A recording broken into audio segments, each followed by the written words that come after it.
بسم اللہ الرحمن الرحیم۔ السلام علیکم ورحمۃ اللہ وبرکاتہ۔ نماز، روزہ، زکوٰۃ، اعمال صالحہ میت کے لیے حفاظتی حصار۔ نبی کریم صلی اللہ علیہ وآلہ وسلم نے ارشاد فرمایا، میت کو جب دفنا دیا جاتا ہے تو وہ دفنا کر واپس لوٹنے والوں کے جوتوں کی آواز بھی سنتا ہے۔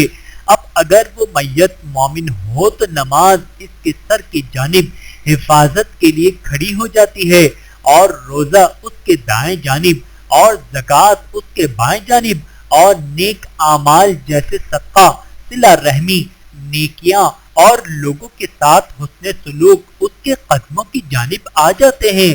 پھر کوئی ناگوار چیز یعنی عذاب یا عذاب کا فرشتہ وغیرہ اس کے سر کی جانب سے آنے لگے تو نماز کہتی ہے کہ میری طرف سے داخلے کا کوئی راستہ نہیں، اور کوئی ناگوار چیز اگر بائیں جانب سے آنے کی کوشش کرے تو روزہ کہتا ہے کہ میری جانب سے بھی داخلے کا کوئی راستہ نہیں ہے، اور کوئی ناگوار چیز اگر بائیں جانب سے آنے لگے تو زکوٰۃ کہتی ہے کہ میری جانب سے بھی داخلے کا کوئی راستہ نہیں، اور کوئی ناگوار چیز اگر قدموں کی جانب سے آنے لگتی ہے تو نیک اعمال، صدقہ، صلہ رحمی، نیکیاں اور لوگوں کے ساتھ حسن سلوک کہتے ہیں کہ ہماری جانب سے بھی داخلے کا کوئی راستہ نہیں۔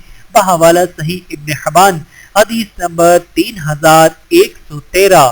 اللہ تعالی ہم سب کو احادیث مبارکہ پہ عمل کرنے کی توفیق عطا فرمائے، آمین ثم آمین۔